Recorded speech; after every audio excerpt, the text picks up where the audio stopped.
And let me tell you, in human history, all change has been led by small minorities.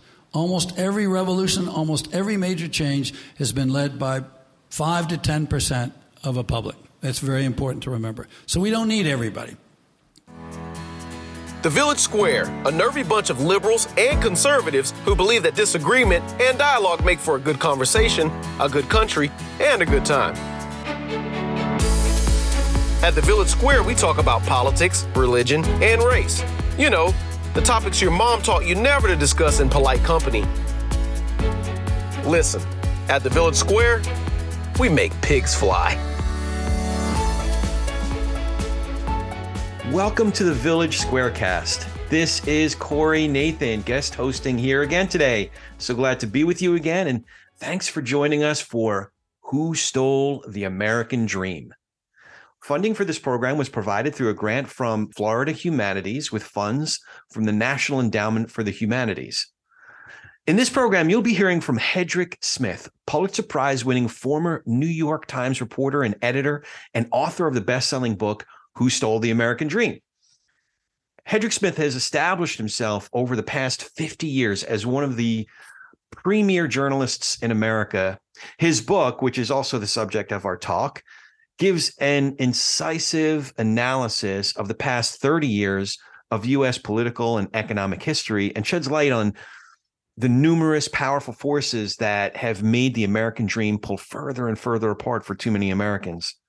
The conversation is facilitated by Mary Ellen Klass, the state capitol bureau chief for the Miami Herald, where she covers government and politics and focuses on investigative and accountability reporting. Mary Ellen is a Nieman Fellow at Harvard University. So first, we'll hear a thought-provoking overview from Hedrick Smith. Then Mary Ellen comes in with some questions and moderates some other questions from the audience. I'm sure you'll appreciate it just like I did. So here's Hedrick Smith on Who Stole the American Dream. I'm going to talk tonight about the need for rebirth in civic activism. And you all represent the potential and the actuality of civic activism. And what Liz is doing and this spreading version of Village Square, bringing people together across party lines. We got partisanship up the yin-yang, right? We have too much partisanship in this country, and it's not working, and we know it. And we're really wondering across America what we can do. And we're wondering how we got into the predicament that we're in. And we're worried about how important and how deep the problem is that we're facing. When I left Williams College, I was fortunate to go to Oxford. When I was at Oxford, I studied history, the history written by Arnold Toynbee, the great British historian who wrote a 12-volume history of human civilization. 21 civilizations over 6,000 years. And Toynbee tried to understand what made civilizations great and survive and thrive and grow and be influential, and what made them shrink and fall. And he tells the story of human civilization in terms of challenge and response. Civilizations face challenges and they either respond and meet them and survive and thrive and go on and grow, or they don't meet them and they decline and disappear from history, and we study them under glass. He starts way, way back.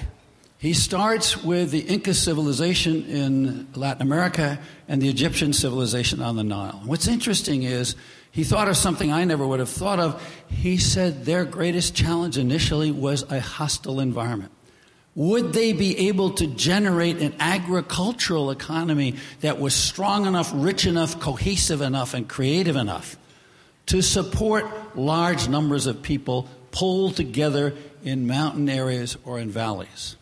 And we know they succeeded because today you can go to Machu Picchu and see not only, obviously you can't see the grain they harvested, but they were so wealthy and successful that there are temples there today, thousands of years later. And you can do the same thing on the Nile with the Egyptians. But what's interesting is they were unable to cope with another kind of challenge, which is the challenge of a superior military force from an outside invader. The Ottoman Turks conquered Egypt.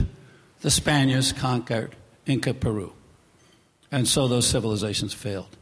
Now, we as Americans take a deep breath and say, well, military challenge is something we know how to meet. We've met it successfully. World War I, but more importantly, World War II, Hitler, Pearl Harbor, the Japanese, the Axis powers. And then 50 years of Cold War, we faced off the Soviet Union, which was an ideological and economic challenge, but it was primarily a military challenge because they had missiles they could shoot from their country to ours. So we, for the first time in our history, came under threat. We dealt with that.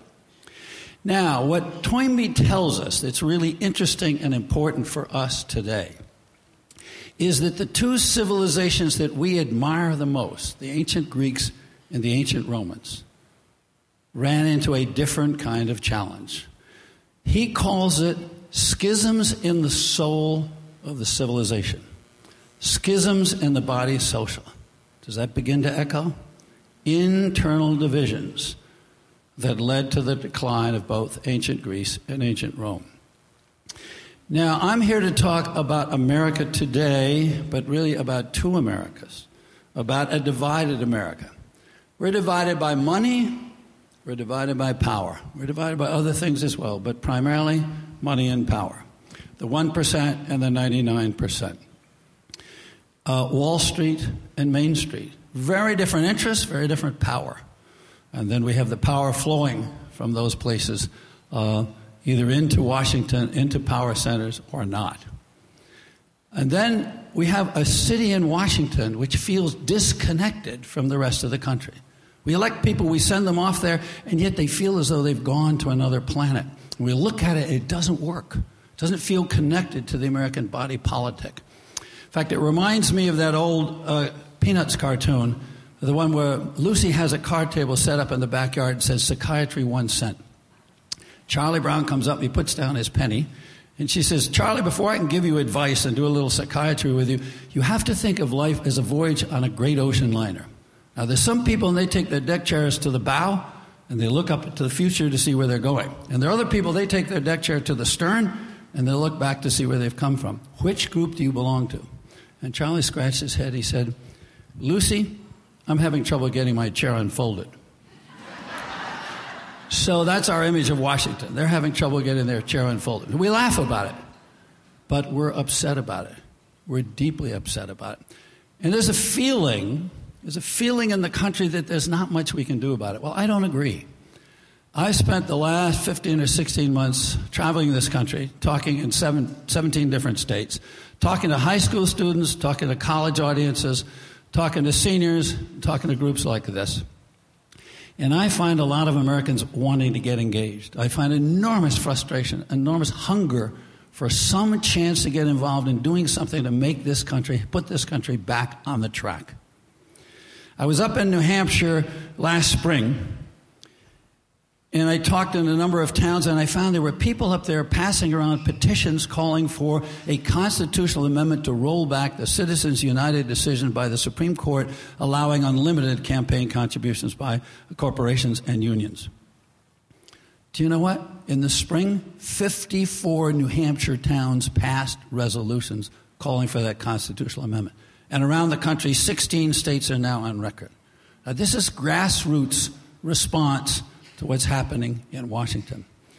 I was out in Seattle not too long after that, and I was talking to a group of seniors. Now, these are active seniors. These are not people in assisted living, a couple of hundred of them, and I was talking about some of the same subjects we're going to talk about tonight. We got into the question and answer period, and a gentleman about halfway back stood up and said, Mr. Smith, it's all well and good for you to talk about reform and the need for reform, but where's the leadership going to come from? Where's the new Abraham Lincoln? Where's the new Martin Luther King? And I said, well, you know, Martin Luther King actually emerged from below. And so did Abraham Lincoln. He emerged from below, attorney, representative. He didn't just suddenly become president, just suddenly deal with the Civil War. I said, it just popped in my head. I don't know why it did. I said, what's your name? He said, Ben. I said, Ben, you're it. You're the chairman of the committee in this building to organize for reform. Everybody broke out laughing, of course. And Ben was embarrassed. Do you know when I left that building an hour and a half later, Ben had a clipboard and he had 9 people who'd signed up onto his committee? I'm serious, ladies and gentlemen, and you got a leader right here. Liz Joyner, she can get 200 signatures. I'm talking about reform, not just meeting and talking. I'm talking about doing something. So I believe people can do something.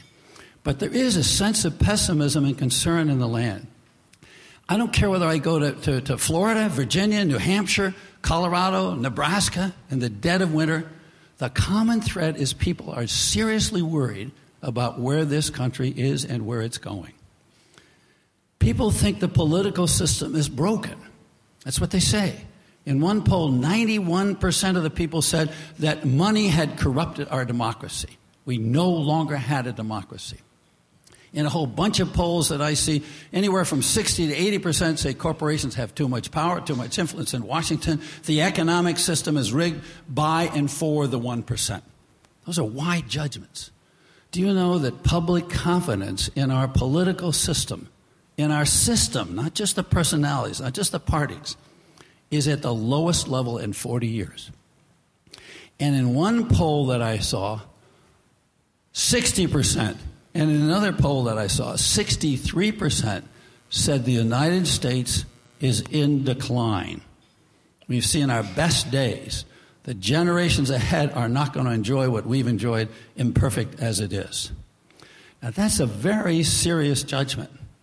John Gardner, founder of Common Cause, before he died, back in 2005, said this: "We're walking the edge of a precipice here. Civilizations die of disenchantment. Civilizations die of disenchantment.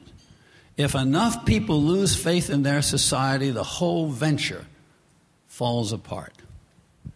And the question is, how do we get to this situation, and what do we do about it? It's really bad. Now, the conventional explanation is that we got to this situation because of impersonal forces. What we're looking at today, the high inequality of income, the inequalities of power, this is the result of market forces, of globalization, of advancing technology.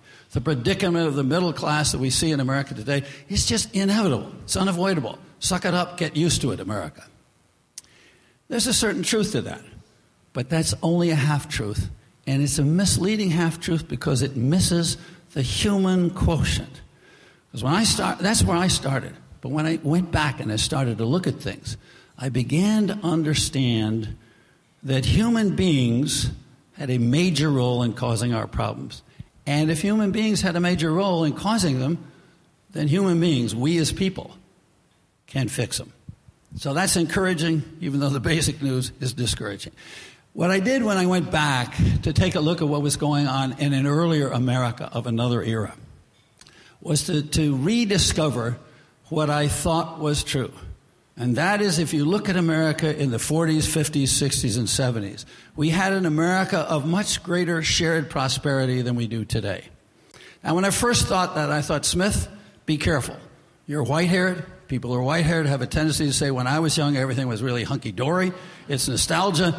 Listen, boy, everybody was above average when we were young, right? It's the Lake Wobegon syndrome. But I went back and I looked at the numbers, and they're really interesting. From 1945 to the mid-70s, the productivity of the American workforce, which is the engine for rising living standards, rose 97%. And the median hourly pay and benefits, that is for the average worker, rose 95%. 97, 95. Dollar for dollar, the growth in the American economy, the profits of the great American corporations, the efficiency of the American economy got passed through the people in the middle. All the quintiles, top 20%, all the way down to the bottom 20%, they all moved up together. Didn't mean we had equality. Charlie Wilson, who ran General Motors, highest paid CEO in the country, made 35, 40 times as much as the average General Motors worker. But we had what economists call the Great Convergence. The people at the top were not that far from the people in the middle, were not that far from the people at the bottom. And at that time, we actually had bipartisan politics. Democrats and Republicans fought like hell to win the presidency, to win control of Congress. But once they got there and they passed legislation, they had conference committees, every year they passed a budget. They sent people to the moon. They passed Medicare and Medicaid. They passed civil rights bills. They passed voting rights bills. They did all kinds of things that helped the country. So politics and economics worked back then. So the question is, how? Why? What made it work? Two things are important to keep an eye on all the time: ideas and power. Now, the idea that was central to that success was an idea that the CEOs of the country had in the major corporations, and that was what we call stakeholder capitalism. That it was smart business and good economics to pay people well and give them good benefits. Henry Ford had that idea all the way a century ago in 1914. If I pay Ford workers $5 a day, which then was an enormous sum, not only will I be able to keep my workforce and motivate them, but they'll be able to buy the Ford Model T cars that we're producing at Ford Motors. And if you listen to Charlie Wilson at General Motors, or Reg Jones at General Electric, or Frank Abrams at Standard Oil in New Jersey in the 50s and the 60s and 70s, they said the same thing. They said it is our moral duty, it is our sacred responsibility to balance the economic interests of all the stakeholders in the corporation. And they meant, of course, the owners, but the managers, the rank-and-file employees, the communities in which companies operated, the banks that loaned them money, the suppliers that provided them parts, and the customers who bought their products. It was a notion of organic connection. It was as if the CEO was at the center of spokes of the wheel. And what that did was it generated what economists call the virtuous circle of growth. Paid tens of millions of people well. Americans don't save a lot except for buying their homes, middle-class Americans, and they go out and spend a lot of money. And it's that consumer demand that drives growth. It causes companies to expand production, build new factories, buy more equipment, hire more workers. That's the secret of America's growth over that long period. And by the way, in that period, the growth averaged under Republican President Dwight Eisenhower, Democratic presidents John F. Kennedy and Lyndon Johnson, it averaged about 3% a year. And the tax rates at that time under Eisenhower were 92%. 92%. 77% under Kennedy.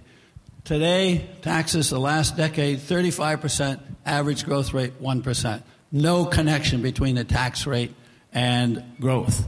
What mattered to growth was a middle class that was doing well and spending money. That's what drives the machine. We're not short of capital today in America. We're short of consumer demand. We have low wages, low growth, low demand. The other thing that mattered in that earlier era, and this is very important to you, we had a very active middle class. We had a middle class that was engaged politically, and I don't mean just voting. I mean pushing on the issues.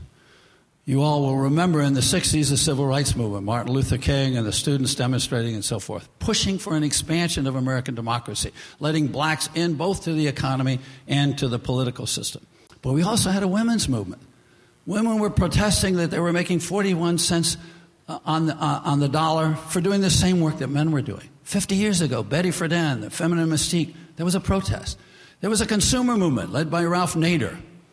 Wrote that book, Unsafe at Any Speed, said Detroit automakers were making cars with defects that were causing accidents that were killing people. Does that sound familiar? If you buy a product today and turn it over, go into a store, look at a product and look at the label on the back to see what's in it, whether or not you want to put it in your mouth or put it on your face or feed it to your family, you can thank those people back then because they put the pressure on the government to enact those regulations, not to hurt capitalism, but to make it more transparent, to make the exchange between producers and customers more open and honest, to actually make capitalism work better. There was a labor movement where you had workers who were able to organize and bargain for good wages and good benefits. You had an environmental movement. Do you know that on Earth Day 1970, 20 million Americans got off their duffs, got off their couches, got off their beds, and went into the streets and went to college campuses and went to shopping malls? 20 million Americans, nearly 1 out of every 10 Americans, physically went and demonstrated, demanding that the government clean up the environment. Within 1 year, Congress had passed 7 major pieces of environmental legislation. Clean Air Act, Clean Water Act, Safe Drinking Water Act, Anti-Toxic Substances Act, and on and on and on. And all but the Clean Air Act, which was passed over his veto. All of them were signed by Richard Nixon, a Republican pro-business president, because that was a sensible way to operate. When I asked the head of the EPA why he did it, Bill Ruckelshaus, a friend of mine, he said, Nixon was a pragmatic politician. He wasn't a greenie. People demanded action. We in the government had to respond. That's the way democracy is supposed to work. So that was the formula. Stakeholder capitalism and an activist middle class.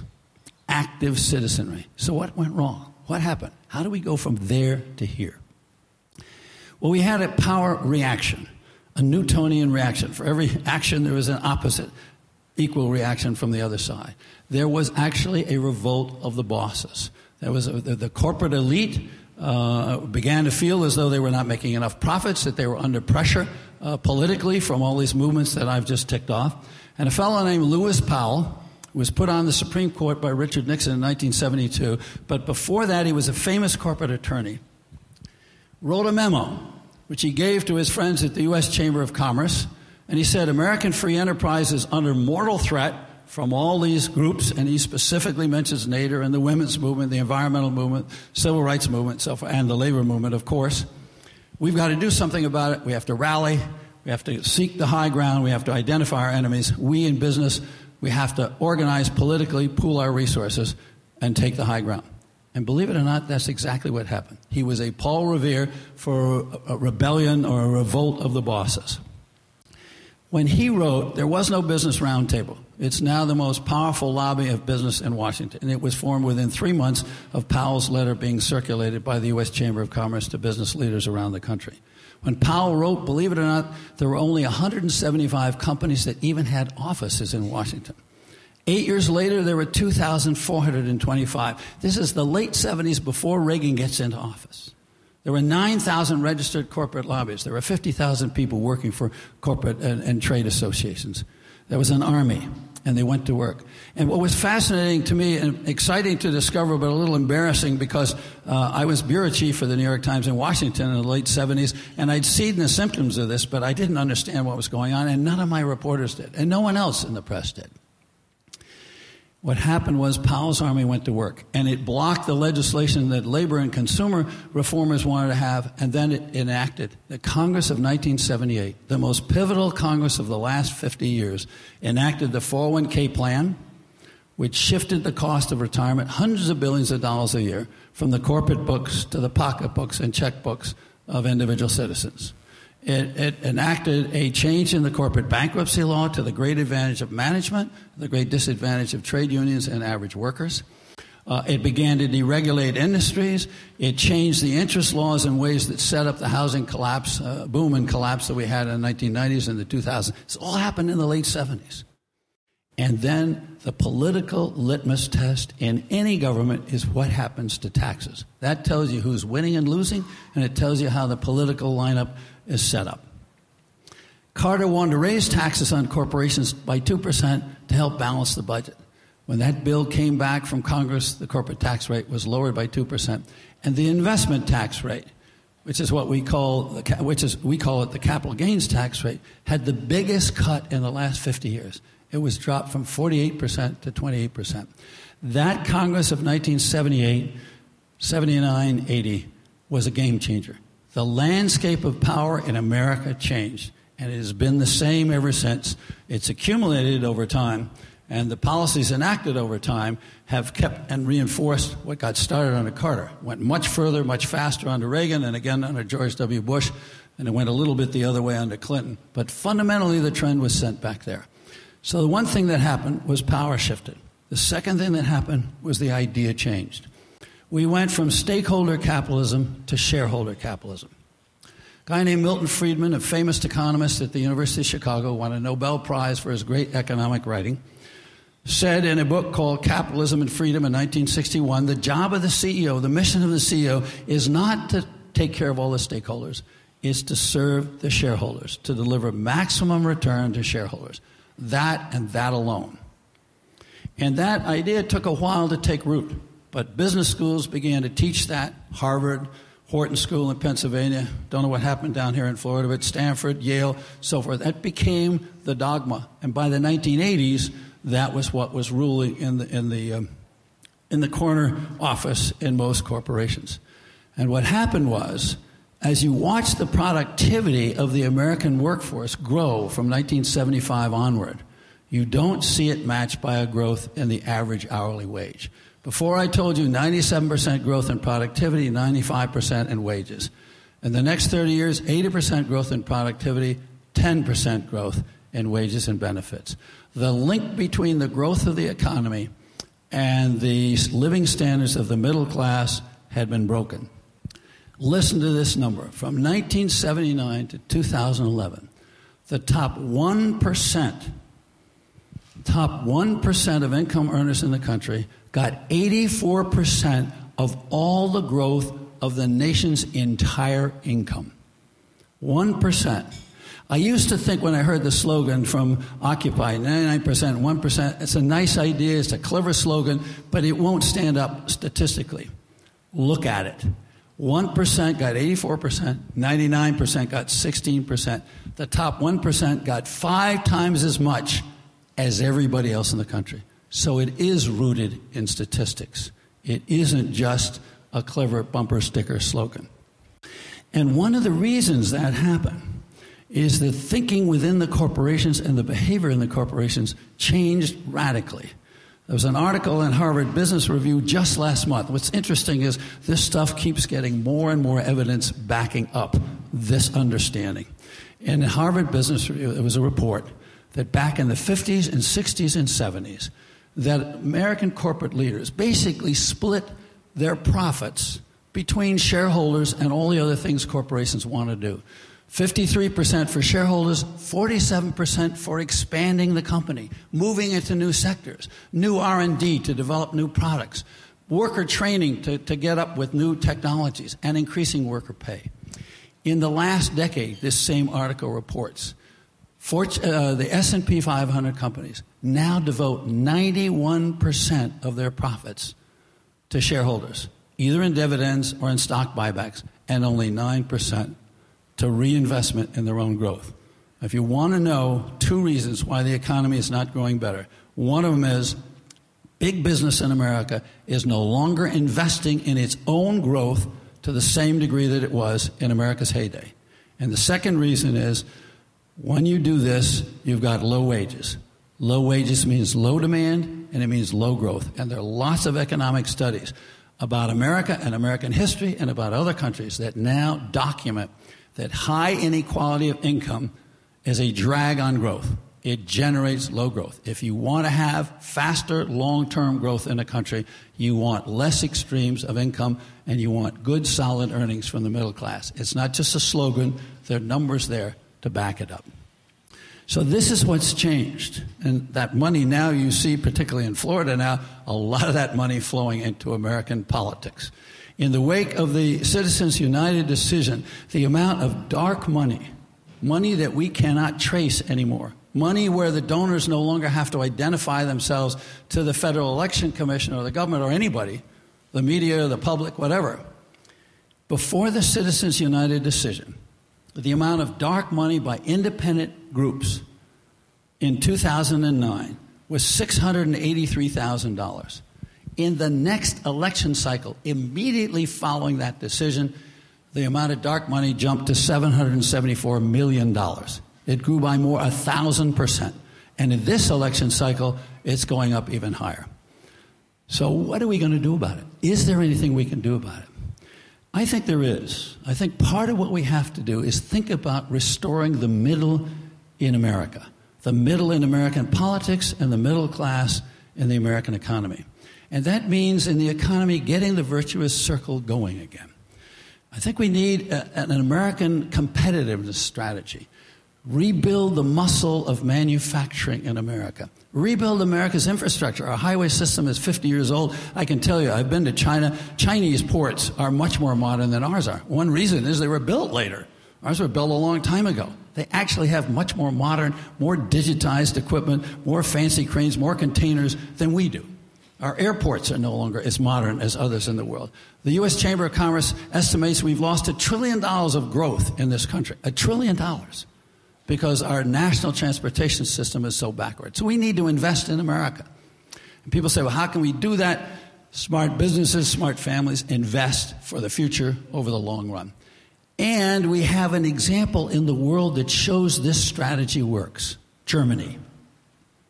Germany took a different fork in the road back in the 70s from us. We went from stakeholder capitalism to shareholder capitalism. They stuck with stakeholder capitalism. And they also stuck with private-public partnerships.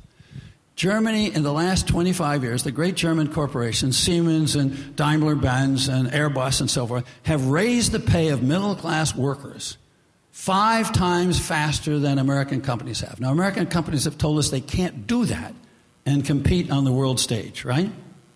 Germany's done it. And guess what?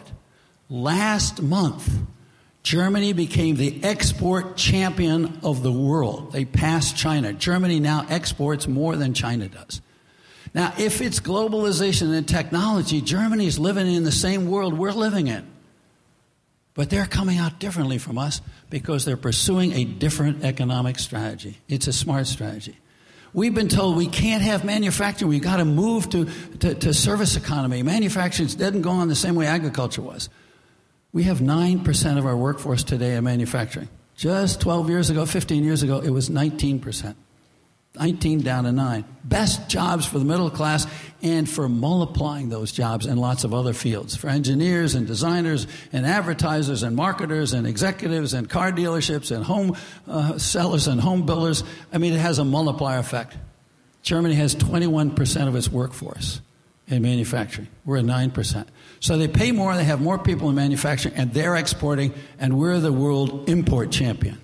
So there's something wrong with our strategy. So we got to adopt a strategy that moves in a different way. We need to level the playing field with corporate taxes. We're penalizing companies that operate inside America. We need to lower the tax rate so companies working inside America have an incentive to hire more people and then close the loopholes that encourage companies to move jobs overseas because they pay lower taxes overseas. Okay?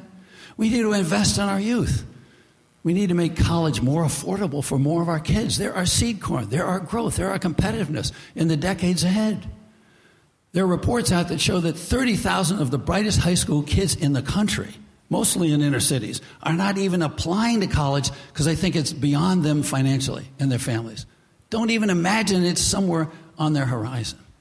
So the things we need to do economically, and there are lots more, but we're going to have to fix the political system to get there. With the political system we have today, the personalities are only going to make a marginal difference, particularly in Washington. The problem is systemic. We have to fix the system. There's too much money buying too much influence, locking up the government in Washington. We've got to control that money. We've got to get the dark money out in the open so we can see it. We need to empower average voters, and that may mean some kind of matching funds for small donors so candidates start to pay more attention to small donors. We need to do things like that, make the system work better, open it up, restore democracy. And one of the most important things we have to do is to change the political monopolies that now reign in America. What do I mean? Gerrymandered districts. Have you noticed the media is not covering the House race very much? Well, in your situation right here, it is, because you have a competitive district. Do you know you have one of about 45 competitive districts in the country? 90%, 85 to 90% of the districts in the country have been set up as monopolies by both parties. Democrats do it in Massachusetts and Connecticut and in Illinois and Maryland, and Republicans do it, I think, right here in Florida, but certainly they do it in Pennsylvania and Michigan and Wisconsin. It's crazy. The whole idea of setting up the House of Representatives in the eyes of the founders was to have an election every 2 years so voters could express themselves and tell the government whether they liked the way it was going or not. Safe districts, gerrymandered districts, absolutely prevent that from happening. Why is the House insulated and the Senate not? Because you can't gerrymander Senate districts. That's the reason we're covering Senate races and not covering House races, with a few exceptions, okay?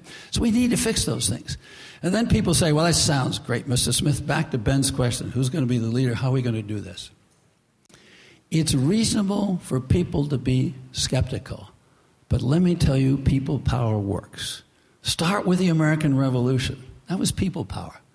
Think of the progressive era. Teddy Roosevelt busting the trusts.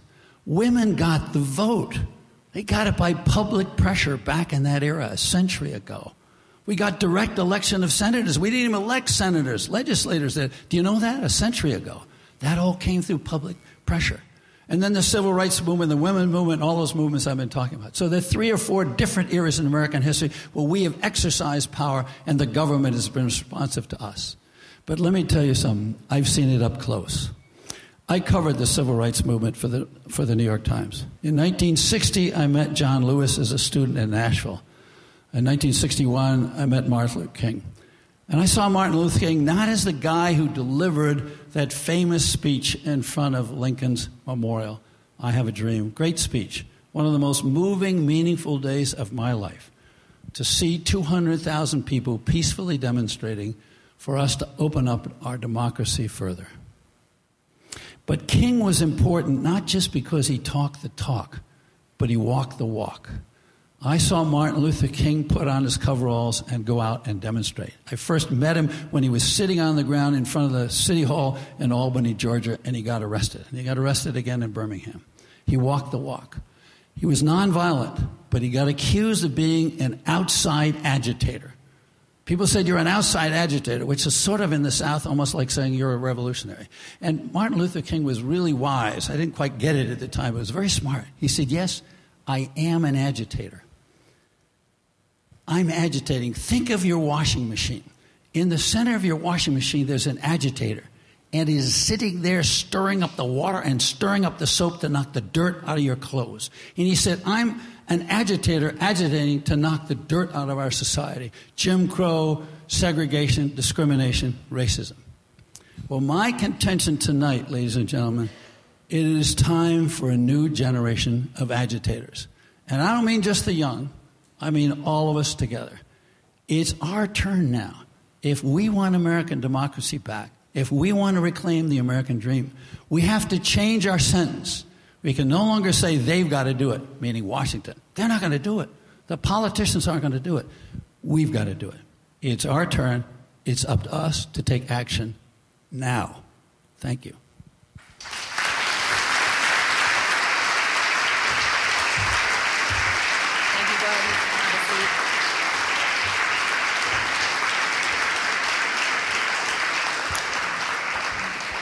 Thank you, Hedrick.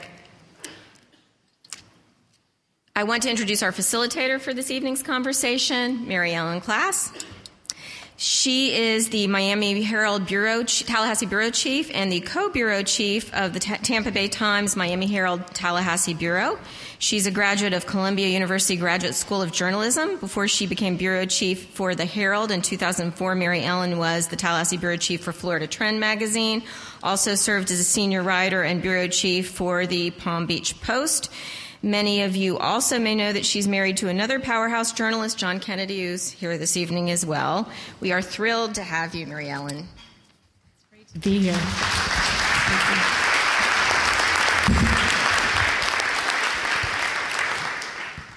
Well, your description of where we are, I think, couldn't come at a more important time because we have a governor's race in Florida that I think most of us could safely say we don't know which direction it's going to go. And so the future of Florida is uncertain as you make the future of the United States. And I wondered, when you wrote your book in 2012, and I wonder if you could kind of fast forward a little bit, and if you were to write an epilogue, what might it say? Because back when you wrote it, we were still in the throes of the Great Recession. Florida has, recovered a lot. Most of the nation has. But what have we learned? What did we miss? Well, the first thing I'd say is that the trends that I reported are still at work. Because even though the economy has grown and we've created 10.5 million jobs in America, inequality has also grown. If you look at the numbers, over the last decade, which includes the downturn and the recovery, 90% of American families are worse off than they were in 1999. 10% of American families are about even or a little bit above, 1 or 2% up. 1% of American families are up about 25%. So the fundamental problem that's structural in our economy hasn't changed. So that's why I'm talking about the kind of growth strategy I was talking about. We need not just jobs, we need good jobs. And good jobs means really investing in advanced manufacturing. I'm not talking about going back to the old manufacturing. I'm talking about using all the digital technology that we can and moving into arenas that are smart. And the Germans and some Scandinavians and others are already doing it. The Japanese and the Chinese are investing very heavily and with public-private partnerships to make sure that happens. So I'm trying to encompass that experience in what I was saying at the end of my talk. The second thing I think that's happened is the frustration that Americans are feeling today about the political system and the economic system is starting to emerge. But it's emerging at the state level. I think we're at a stage in American history where Washington is not going to lead. Washington is stuck, and the states are going to be ahead.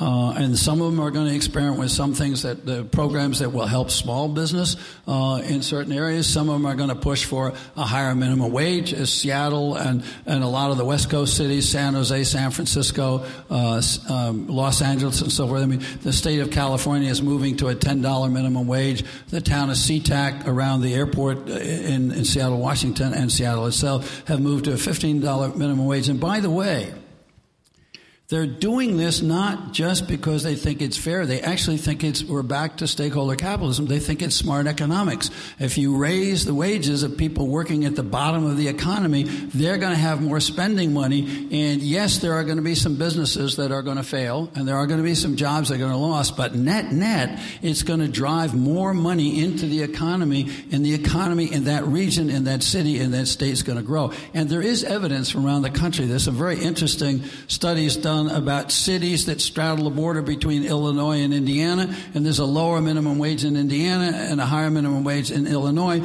and the Illinois half of the city is actually doing better economically than the Indiana half of the city with a lower minimum wage. There's starting to be a rethinking about some of the economic orthodoxy that we've had. That's the first thing I would say. So I'm encouraged by that. The second thing I'd say is there is this political activism that's starting at the grassroots. I mentioned these 54 towns in New Hampshire.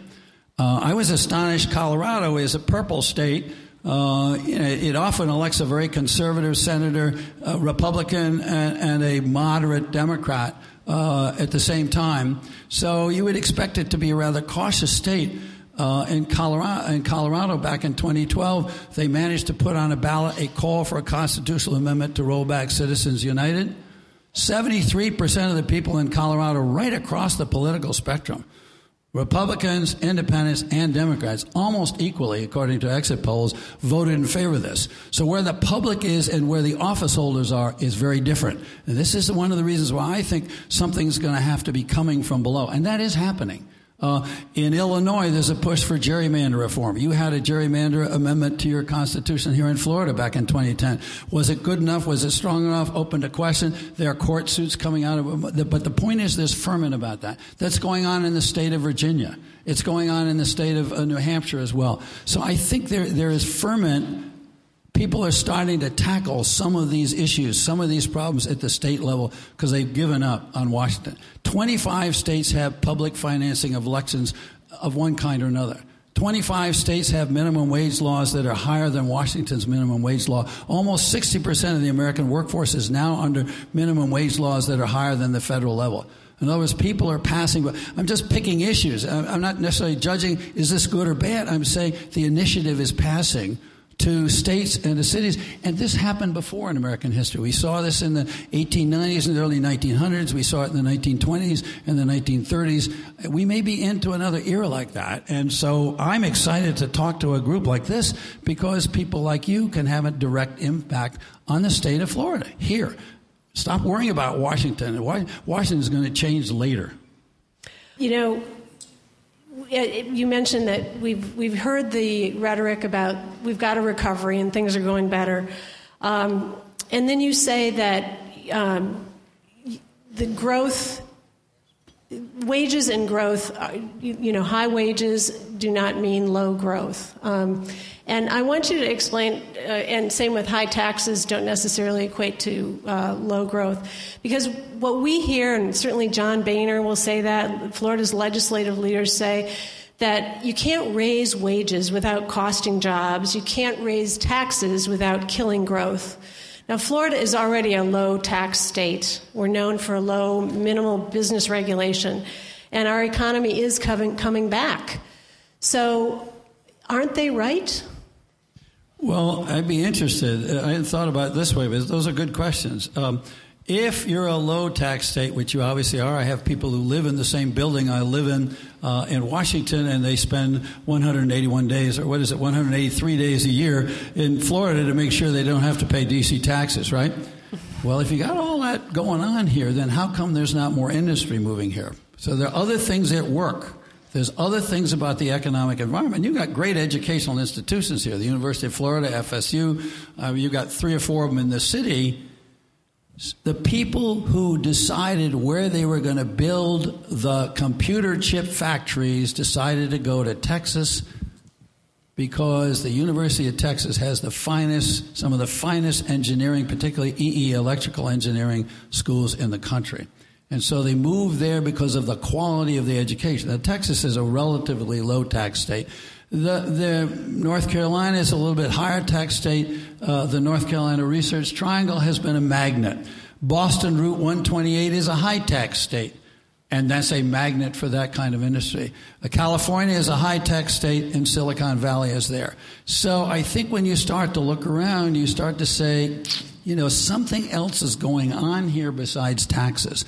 And taxes tend to dominate the discussion for 2 reasons. Number one, we're all worried about our personal taxes. And number 2, we almost all reason how we think we would behave.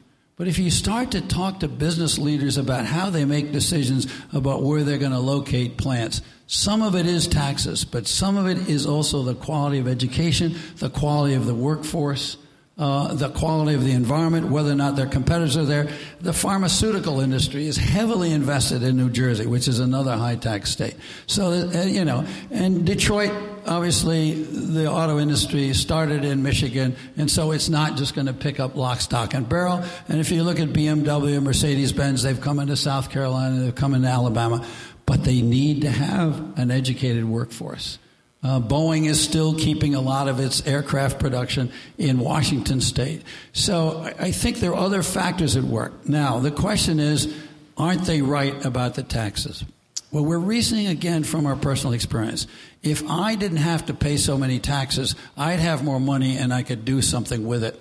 Now, maybe I would spend the money on growing my company. But the numbers I just gave you from the Harvard Business Review, the companies are spending 91% of their money and giving it to their shareholders, and only 9% is going to growth, says to me that what people are saying publicly is not what they're doing privately.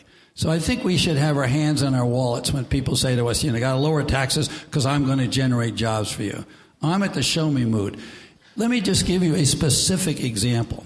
American corporations today have roughly $1.7 trillion in accumulated profits overseas. Okay? They're sitting over there. They've made them from plants and stuff they're selling overseas. They want to bring them back. And the argument is if we bring them back, they don't pay any taxes on those profits as long as they're overseas. They only pay taxes when they bring them back to America. And what they're doing is they're lobbying for what is called a tax holiday.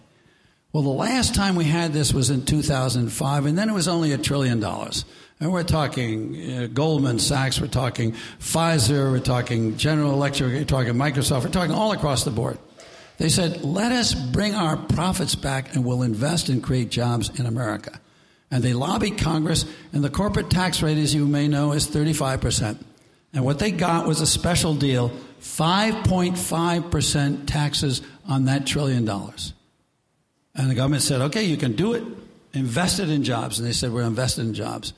5 years later, some economists from the Organization for Economic Development in Washington, which is a conservative, corporate-oriented think tank, went back and looked. And they found that 92% of the money, interesting figure, went to pay of corporate executives and dividends and for the shareholders, and 8% went for jobs. So now people are saying, we're not giving you another tax holiday unless you put the money in something. Now, here's my idea. What if we make a deal with them? We need to spend about $5 trillion to modernize our transportation network nationwide. Why don't we say to them, invest your $1.7 trillion in our transportation network, and we'll let you make money out of it? Because a lot of those transportation projects will actually make money. But you got to put it in something that will help America as well as your company. So my answer is we got to get smart about the kind of bargains we strike for the health of our economy. Otherwise, those 60% of the people in America who say America's in decline are going to be right. And I don't want that to happen. I believe in this country. I like this country. I want it to work. I want American capitalism to work. I'm not against it. I just want it to work more fairly and more effectively. Mr. Smith, would you tell us about Washington State's experiment with overcoming gerrymandering, and would you tell us about your website? Oh, this is a gentleman I talked to outside, so I didn't plant the question, but we had a conversation. But the question's a good one. How do we rebuild the middle in the American political system? It's a tough issue. One thing to do is to start eliminating safe districts. We're not going to eliminate them all. But if we can go from 10% competitive districts to 30%, it will be a major improvement. So what has happened in a number of states, and believe it or not, one of them is Arizona, and one of them is Iowa, and one of them is California, they have said we're not going to let the political parties, we're not going to let the legislature and the governor decide where the lines of the districts go, either for the legislature or for Congress. We're going to have a citizens commission, which will be more neutral. Now, we all know nobody is perfectly neutral, okay? So you try to pick 3 of these and 3 of those and a couple in the middle, put the independents, the Republicans, and Democrats together in some kind of fair fashion, but it'll be better than what's going on right now. Well, in California, they did that, and in this last election, they had many more competitive legislative races for the state assembly than they had in a decade. It was remarkable. And they had more candidates who are running sort of closer to the center, less extreme. Because if you were going to win in a competitive district, you had to appeal to voters across the board. In Washington, they went a step further than that. They said, let's have everybody run in the same primary. They did this back in 2008. All the candidates run in the same primary. All the voters vote in the same primary. You say, why does that matter? Well, because when you had safe districts, anybody was an independent. First of all, if there was a Democratic primary, Republican primary, you couldn't vote. And by the time you got to the general election, the primary candidate winner was going to be the winner in a safe district, so your vote didn't count. So all of a sudden what happened was when they put everybody in the same pool, believe it or not, the turnout in all 9 Washington state congressional districts went up an average of 20%. 20% more voters suddenly said, my God, my vote is going to count. I'm going to go vote. The second thing that happened was that the party breakdown of the congressional delegation from Washington did not change. 5 Democrats, 4 Republicans. But the kinds of Democrats and the kinds of Republicans who got elected were different. With a couple of exceptions, long-time incumbents who are very difficult to knock off. But all the rest of them, they moved towards the center. And today, none of the representatives of the state of Washington are in the outside 20% extreme of either party. They're all somewhere in near midfield, to use a political term. That's where we want them. That's how you get something done. I don't mean we don't want any extreme views, but we want more people in midfield. At the moment, we got 2 teams at the goalpost shouting at each other. They can't even get in the game. So we need to get midfield populated again. So that's part of what happened. Now, this gentleman's question about the website. You've asked me and other people have asked me, what do we do? How do we start? Where do we go? I get those questions so many times, and I try to answer them. I'm talking to one audience of 200 people. I got to talk to more people. So I'm trying to create a website which will tell you what is going on in America on gerrymander reform, on public financing of elections, on a constitutional amendment to roll back Citizens United, on voters' rights, on minimum wage, on helping small business, on corporate taxes, state by state across the country, the history of the issue, where the issue stands today, what's going on, what's the track record, and if you're interested in doing something, here are groups and organizations you can get in touch with. I'm not interested in running for office. I'm not interested in running a mass organization, but I am interested in hooking up people like yourselves with those those who are engaged in that and can intelligently help you. And what I found on the web is that almost all the reform sites are highly specialized. You have to know where you're going. You need a gateway. You need somebody saying, hey, here's the highway, here's the superhighway, here's a map, here's where you can go. And that's what I'm trying to create right now. That's what I'm doing with a bunch of researchers. And I hope by early December we'll have at least a half a dozen issues up on the web, and then we'll keep adding to that. Hi, my name is Rick Weinstein, and I'm really pleased to have you here. Thank you so much for being here and for sharing your point of view. November 2012, Infographics posted a video on the distribution of wealth in America, highlighting both the inequality and the difference between our perception of inequality and the actual numbers. The reality is often not what we think it is. Do you agree? Yeah. I mean, I don't know that specific study, but there are a bunch of studies that have been done. When most Americans are asked how unequal our income is and how it looks, they pretty much describe what actually is going on in Sweden, which is a lot less unequal than America is. Most Americans don't have any idea how unequal it is. If you ask average Americans what an average CEO's salary is, I think the figures I've seen are somewhere between 500 and 600,000. For the Fortune 500, it's around 12 million. Okay, so they're way off. They're off by a factor of, I don't know, what is that, 24.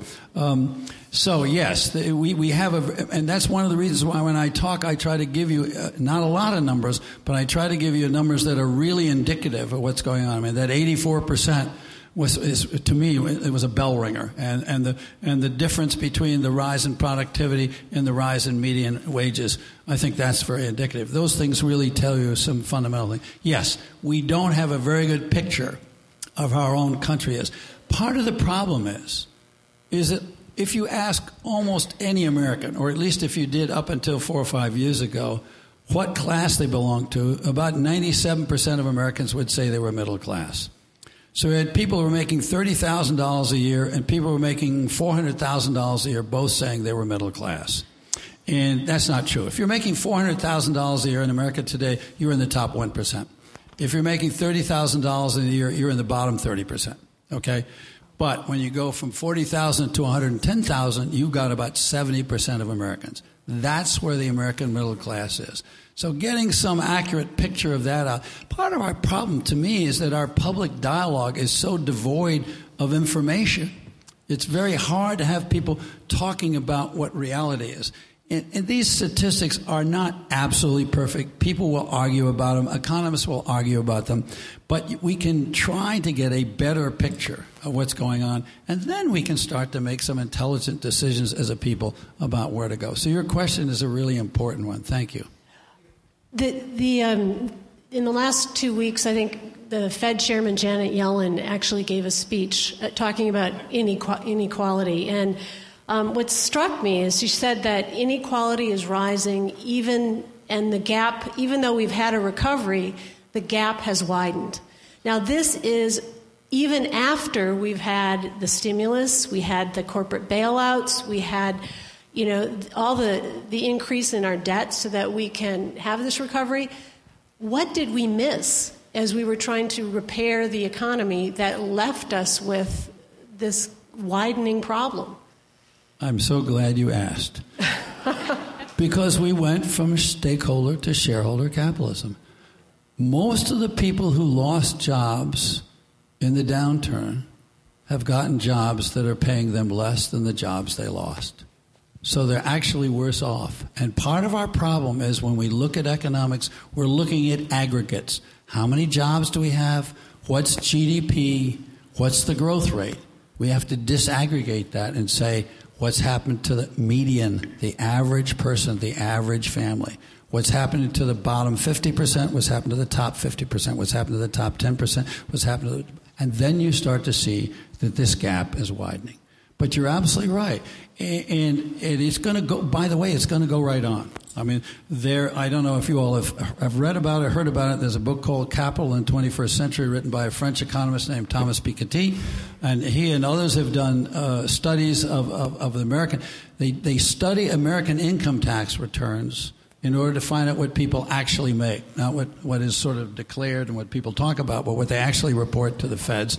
It may not be perfect, but those are very, very good numbers.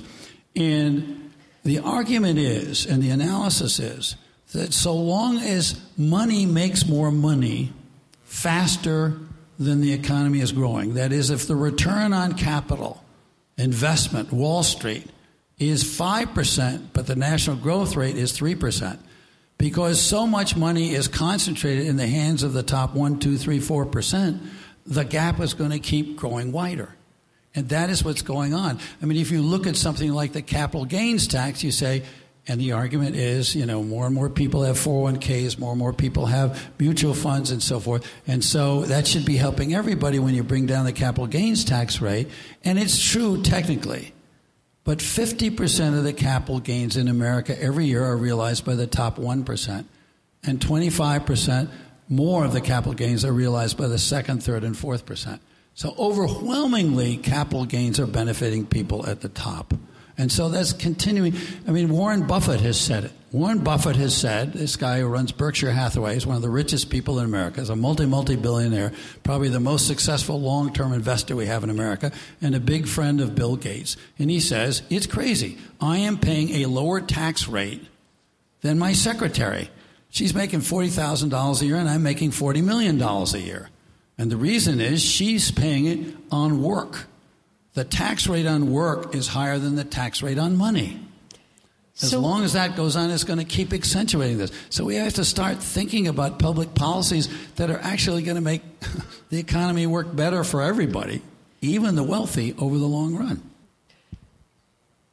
Hello. Thank you. I can't tell you how riveting your presentation and your comments have been.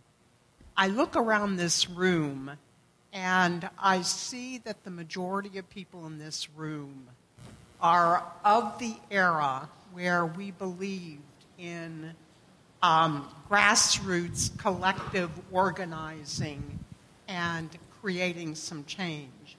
What I worry about is the generation of individuals who are now the millennial generation, the me generation, the people that are coming out of high schools and colleges.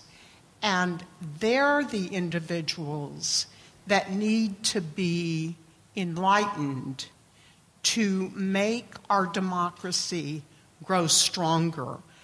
Do you have any thoughts on how that can happen? First of all, let me thank you for your comment. And let me thank you as an audience. I look around when I speak at audiences, and you're extraordinarily attentive and you're extraordinarily engaged. And for me, as somebody trying to share what I've learned to you, that's a very rewarding experience. And I want to thank you for the attention and respect you've given me. I'm sure there are lots of things I've said that lots of you disagree with, but at least I think we're engaged in a thoughtful, productive, creative conversation. A lot of people ask the question you've just asked almost everywhere I go, particularly when the audience looks about like this, okay? And I have to say that I've had the same question myself. I've now spoken on 40 campuses, and I can tell you that on those 40 campuses, I have been surprised at how many young people are actually thoughtful and engaged, okay? Now, are they the majority? Are they going to go do something? The answer is no, they're not the majority. But let me tell you, even in our generation, it's not the majority.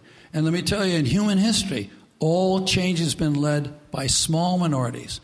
Almost every revolution, almost every major change has been led by 5 to 10% of a public. That's very important to remember. So we don't need everybody. That's the first thing.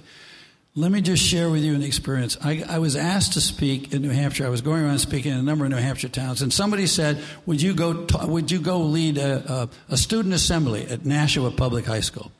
I said, absolutely not. They said, why not? I said, my recollection of student assemblies when I was in high school was that the boys were pulling the girls' hair and flying around paper airplanes and throwing spitballs and paying no attention because the faculty was sitting up on the stage and we were all down here. I don't want to be part of that kind of a dialogue. So they came back to me and they said, okay, would you come talk to our American history class, 60 kids? I said, I will talk to them. I don't like sitting where I am right now. I will talk to them if I can stand on the same level that they're sitting on.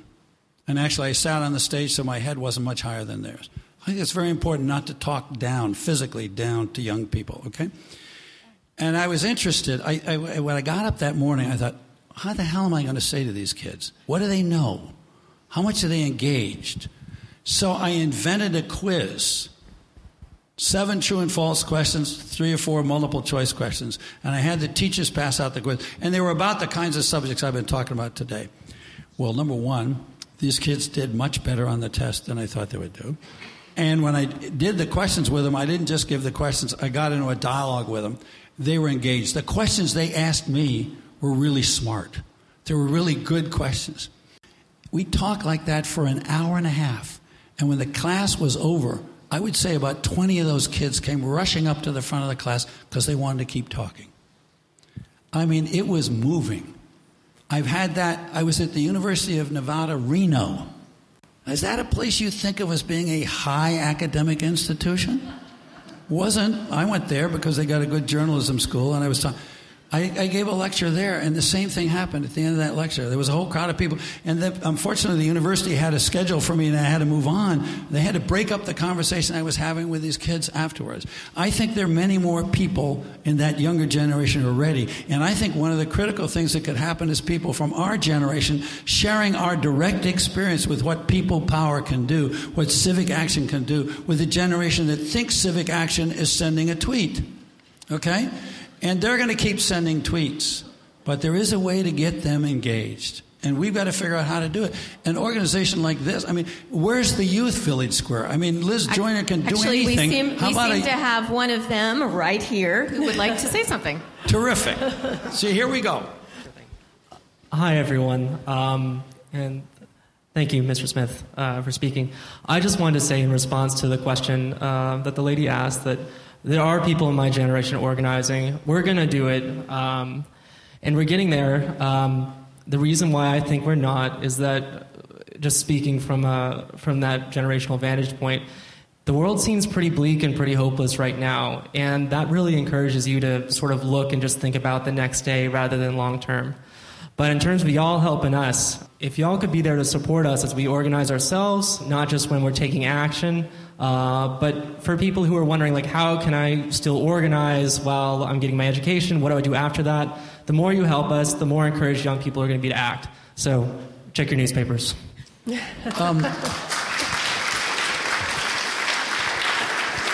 That's great. What he said is absolutely great. I mean, there is a feeling on a lot of people's part that life looks pretty bleak. In fact, one of the most profound statements made to me while I was doing the research on this book was made to me by a guy named Ernie Cortez in Texas, a great organizer of Latinos in Texas. And he said to me, you know, the old saying is power corrupts. Absolute power corrupts absolutely. He said, Rick, powerlessness also corrupts. That sense that we are powerless is actually what's killing our democracy today. The fact that we think we can't do something causes us not to do it. Well, the young people feel the same thing. So what about people who have families your age and mine? I'm all the way to grandchildren. So what if we have family discussions where the middle generation, our kids and our grandchildren, and we talk about this? That Thanksgiving and Christmas isn't just about having a good time and a big turkey and so forth.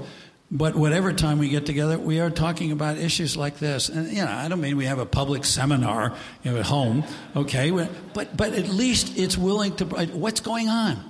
Why not ask them the same questions? Is anything going on? Do people care? What do people think in your generation? I will bet you get more interesting feedback than you think you would. I've gotten it. I've learned. That's not where I started. And it's great to learn that young people like that want to be engaged. You guys must be exhausted. They must want to quit. Well, the one thing I did want to get you to circle back on is that the title of your book was "Who Stole the American Dream?" I mean, that's pretty accusatory. That's somebody intentionally did that, right? And you seem to be blaming corporate America for doing that. When I grew up, my dad had a story he used to tell us, and that was that he caught his younger brother shoplifting from the corner store some candy, and he said, "You can't keep that. You got to return it, but you can steal it back. They don't have to know you're returning it." So it seems to me that corporate America has to be a part of this as well. If they're going to give back some of what they've stolen from us, they can't be the victim, right? They can't be out there. They've got to be one of the stakeholders. How do we get them on board to be willing to give up some of that, to help us steal it back? You know, that's a really profound question. That's a great question. Yeah, you ask really good questions, Mary Ellen, and that's why you're a good journalist. That's not easy. I think part of it is we start to have dialogues like this. I mentioned to you that I was asked by the conference board to have this interview with Klaus. People at the conference board were concerned about stakeholder versus shareholder. That's why they had the meeting. I mentioned to you that at Brookings Institution, there was a round table that I went to where the whole purpose was how do we get corporations to think longer term. There's actually more thinking going on there. You're quite right. And by the way, I want to tell you, the title of my book was not Who Stole the American Dream when I signed my contract. I signed a contract with Random House in 2009 to write a book called The Dream at Risk, because all I knew at that point was the dream was at risk. I only got to stole when I saw hundreds of billions of dollars of the retirement costs shifted from corporations, to private individuals. I only wrote that after I discovered $6 trillion of accumulated middle class wealth and homes had moved from middle class homeowners to the banks in the housing boom, not the bust. And I won't go through that right now, but you can read it in the book if you want to. So I was only persuaded by the evidence that there was actually purposeful action that was separating the classes. But now your question is a more important one in many ways. How do we begin to heal that? I think we begin to look at the behavior of people that is good. If you look at Costco and you look at Walmart, you are looking at two very different business models. You think they're both big box retailers and you're going in looking for a pair of shorts or a blouse or a lawnmower, whatever it is. Walmart is built on the shareholder model. Costco is built on the stakeholder model. If you ask what the wage levels are in Walmart, they're a couple of bucks at a minimum an hour below the wage levels at Costco. Costco is out to keep employees. Walmart is quite happy to have a high turnover employees because all new employees start at a lower level of pay and they don't get benefits for a solid year, which means the company spends less. There was a critical moment back in 2011 when, and actually I did a documentary called Is Walmart Good for America? And it was one of those documentaries that really kind of examined Walmart. Walmart was under a lot of examination back in the mid-2000s, and they decided they had to behave as a better citizen. What they were basically doing was not providing health care for their employees and their managers. And I actually quote one of their managers, and knew one of their managers, were actually instructed to tell their employees to go to the emergency rooms of hospitals and use their wives and their relatives' health care because Walmart wasn't going to do it. It was dumping the cost on the public system, on Medicaid and on hospitals. They decided to improve their health care benefits, and then in 2011, they announced that they could no longer afford to do it. Jim Sinegal, the CEO of Costco, responded at that time, and he said, we have a moral responsibility to our employees and their families to provide them with benefits. We have a moral responsibility to the communities we live in not to dump the costs on them. Okay? So there you have two examples. You know in your community who some of the better employers are. There are differences. American capitalism isn't monolithic. I've been talking about the prevailing model today. Even if it costs a bit more for you on an individual purchase basis, it helps the society move in the right direction to shop and do business with the people who behave ethically. And by the way, the same thing is true in journalism. There's a lot of really lousy journalism in America today. And you do American journalism a favor by tuning into good journalism and tuning out bad journalism. So I think one of the ways we move is we reward people who behave well. We recognize them. We give them honorary degrees at universities.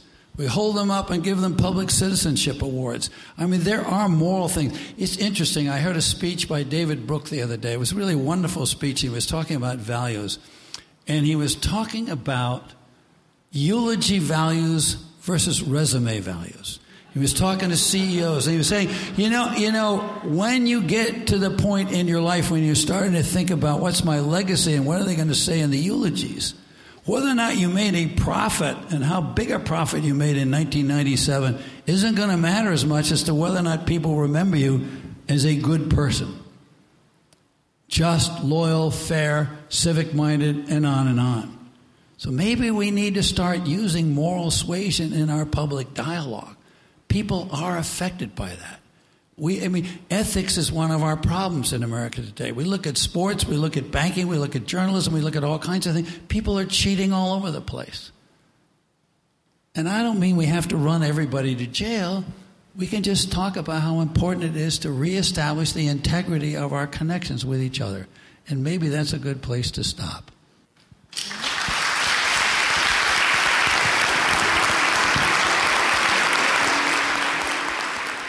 Wow. Corey Nathan here, back with you. I need to go back and listen to that again. Even though Hedrick Smith's book goes back a couple of years, so many of the trends he's describing have only continued, and in some instances have become more exacerbated. I was encouraged, however, to hear from a broad range of people in the audience, and especially what Hedrick had to say about the youth of today. It only takes a small but engaged number of us to really change things. And it's just the kind of folks who are attending events at the Village Square that can make the difference. So with that, it's time to close out today. Please consider joining our members and supporting this programming. You can become a member for just $7 a month or $76 a year, and your business can join for $250.